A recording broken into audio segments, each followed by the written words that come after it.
Hello witches, it is Luca, and welcome back to my channel. So, in today's speed build, we are building another starter home, and this starter home is base game only. So, recently, I have been renovating homes that are created by EA in The Sims 4. So, whenever a pack launches, they will have pre-made like families and homes built into the world and everything.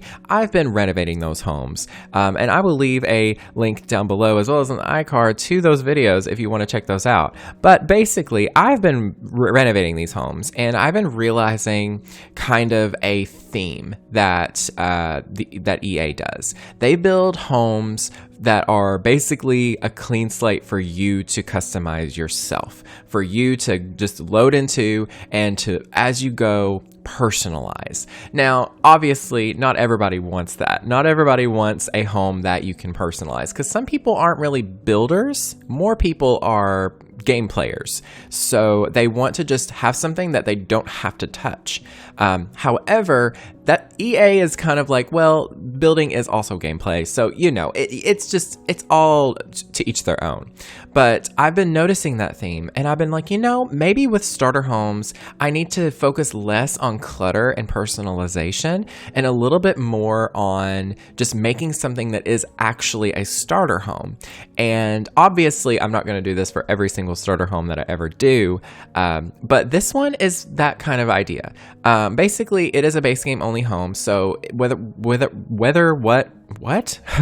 words am I saying? Whatever packs that you have, you will be able to download this home and just use it. It's totally base game. There's no DLC. And yeah, so there's a lot of potential here. There's a lot of personality that you can add on to it. It has a pretty simple color scheme. It's very just like light and deserty, kind of mid-century modern, but very basic. And I really enjoyed building it. I'm not gonna lie. These kinds of homes, honestly, are a lot of fun because they're more about just kind of making it look nice and keeping it simple and clean. And for someone like me who builds a lot in The Sims 4, it's kind of a breath of fresh air because it's like, oh, I don't really have to, you know, worry about making something that looks a lot like some of my other builds. It's just a starter home. It's the beginning stages, you know, and it doesn't have to have a ton of clutter because they're not supposed to have clutter at this point because they're starting out. So yeah, my sim had around, I would say about 4,000 simoleons left.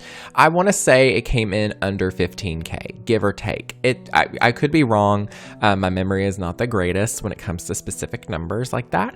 But yeah, I want to say that that's where it landed around. And this is obviously, for me, I intended on building it for a single sim, but this could be for two sims also, because there's a double bed, there's enough room for them to get around it, so there isn't that awkward like scooting over kind of thing that you have to do whenever you have two sims and a bed against the wall. But yeah, the basic concept of the build.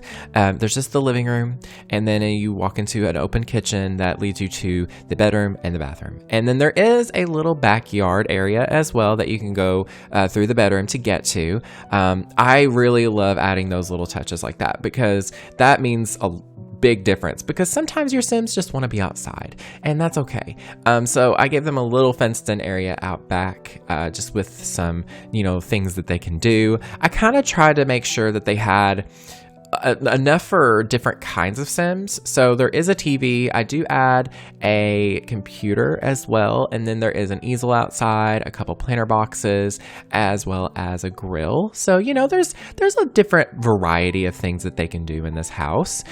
Keeps them busy, and plus, you know, you'll have some more simoleons left over when your sims move in, so you'll be able to add more things if you want. So, you know, so if you want to add, say, a stereo, or if you want to add a candle making station or some bee boxes, there's a lot of options that you can, you know, do. If I was playing in this myself, I would absolutely first off add a yoga mat in the backyard, and then I would probably add some more like creative things to do. Like I would probably add a more expensive easel just to kind of splurge on it a little bit. There is a missed opportunity that I just saw that I just thought about, and I should have added some pink flamingo, like little statue thingies outside. Those are in live edit, so they're free. I didn't really go crazy with live edit in this build either. I just kind of kept it simple. I wanted this to be a realistic starter home too. I've just been trying to think about like how we play The Sims, because obviously when we, as in, you know, Simmers, play The Sims, we are like hardcore about it. Like, I'm not joking. We are serious about it. Outsiders, they're just like, whoa.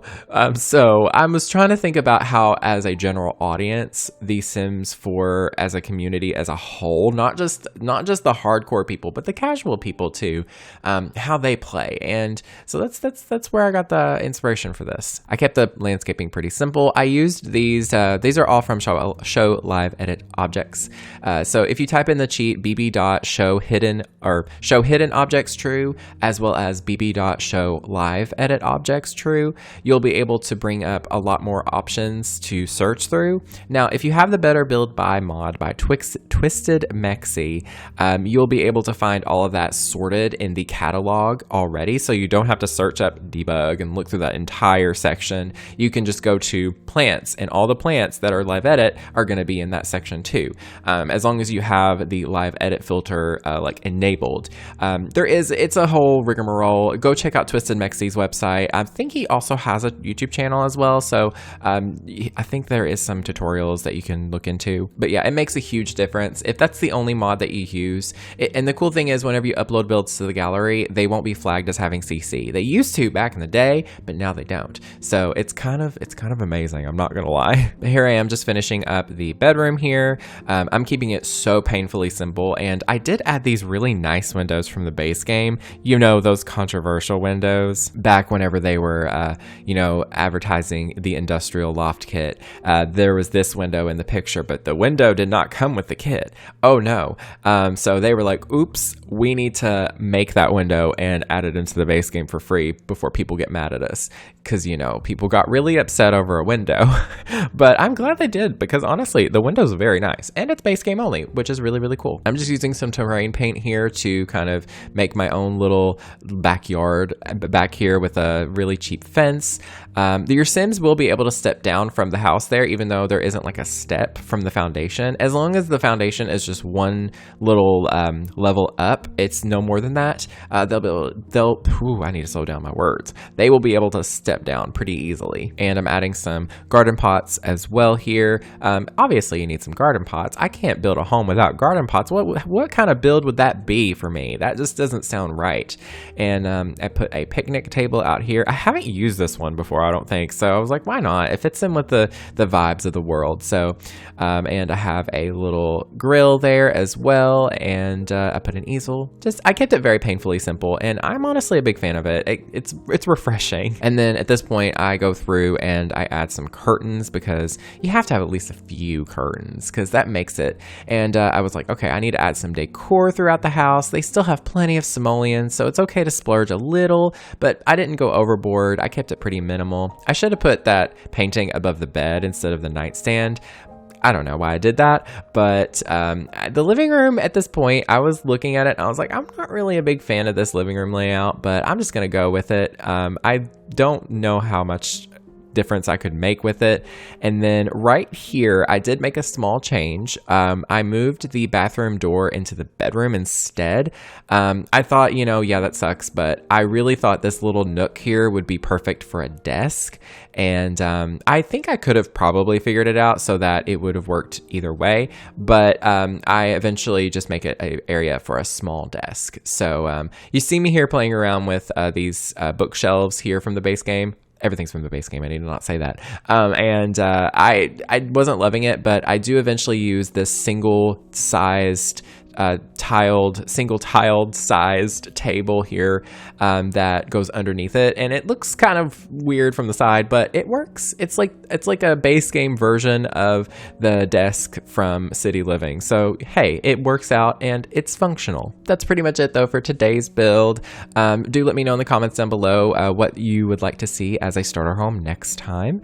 And yeah, this is available on the gallery under my username Luca Owens. It is LuccaOwens. LUWENS, as well as the hashtag Luca. But yeah, that is everything. Thank you all so very much for watching. Stay weird, and I will speak to you all next time. Goodbye, my friends.